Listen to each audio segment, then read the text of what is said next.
AP Chem Unit 1.6, Photoelectron Spectroscopy. So, in atoms and ions, the electrons can be thought of to exist in shells, otherwise known as energy levels, and subshells, or sublevels. Anything that's labeled inner electrons are also known as core electrons, whereas our outermost electrons are going to be known as valence electrons.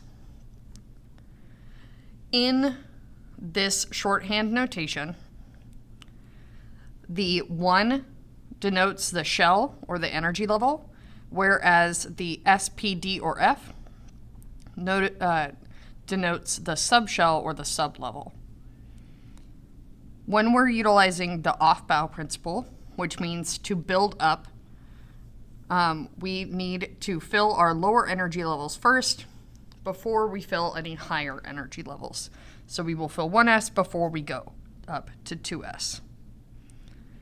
With photoelectron spectroscopy, or PES, it's an experimental technique that is used to determine the relative energies of those electrons inside of different atoms or ions.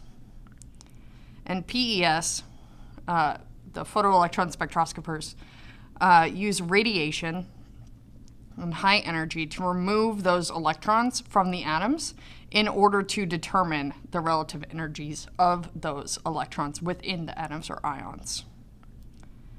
The electrons are located within different energy levels, different shells, different subshells, and valence electrons are easier to remove because they are further away from the nucleus. And so from Coulomb's law, we know that as R increases, our overall force of attraction decreases. And so valence electrons being further away, we have a lower force of attraction, and therefore they are easier to remove, whereas core electrons are harder to remove because they are closer to the nucleus and therefore have a higher attraction based off of Coulomb's law. The energies of the electrons in a given shell can be measured with the PES, and the position of the peak of the PES graph is going to be related to the energy that's required to remove the electron from that atom or ion. The height of the peak is generally going to be directly proportional to the number of electrons within that subshell. So an example PES graph could look something like this. The thing that is most important to know about PES is that our x-axis here kind of works inversely to what we typically see. So instead of our x and y intercept having the value of 0, as we go closer to the y-axis, we get a larger number. So for this example here, we have 1,000 closer to that x and y intercept. And you can kind of imagine that this is the location of the nucleus. And the height, again, is going to be the relative number of electrons that were there at that particular amount of energy required to remove them. So the nucleus is here, and so the electrons that are closer to the nucleus are going to have higher energies. So again, the x-axis, the numbers are kind of inverse from what we typically see. So we have our relative peaks here. We see 1s2, 2s2, 2p6, and then 3s2, where we see that the 2p subshell is 3 times the height of the s subshell, and so we know that that is 3 times as many, so it must be 6 electrons live there. And you can identify the element that you are reading a PES from just based off of adding up how many electrons are present. So 2 plus 2 plus 6 plus 2 gives me 12, and my atom that has 12 electrons is going to be magnesium. When you're asked to compare between PES for multiple different elements, the things, again, that you should note are that, again, the x-axis is inversed, so the further away from the xy intercept you get, the weaker the overall attractive forces and the easier it is to steal that electron.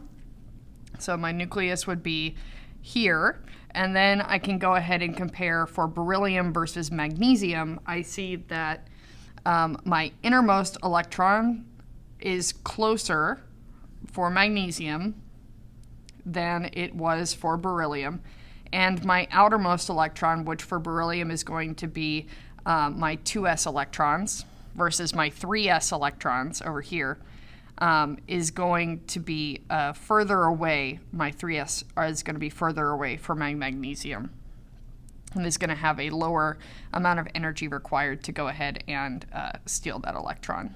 So it's going to take less energy to remove a valence electron from magnesium than from beryllium, even though, again, my 1s electron is closer here. We're looking at the most outer electrons here, and I can see that these electrons are easier to steal than these.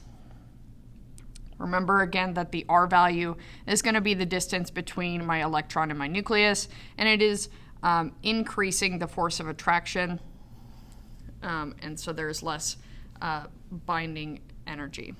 I have a greater distance between me and my electron, therefore I am increasing my R. My R is in the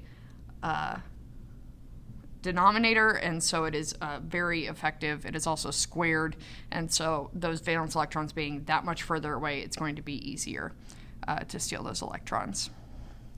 Looking at another PES chart here, I'm going to be asked to write the ground state electron configuration in shorthand notation and identify the element.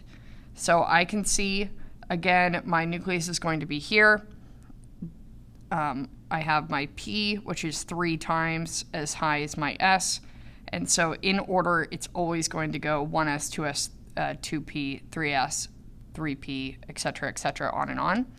And you can go ahead and count all of the electrons. So 2 plus 2 plus 6, plus 2 plus 6 plus 2. That is going to be the element calcium, and my electron configuration is going to be that 1s2, 2s2, 2p6, 3s2, 3p6, and 4s2. Again, just based off of the fill order, it has to go in this order, and then the relative heights tell me how many electrons are within each of those sublevels.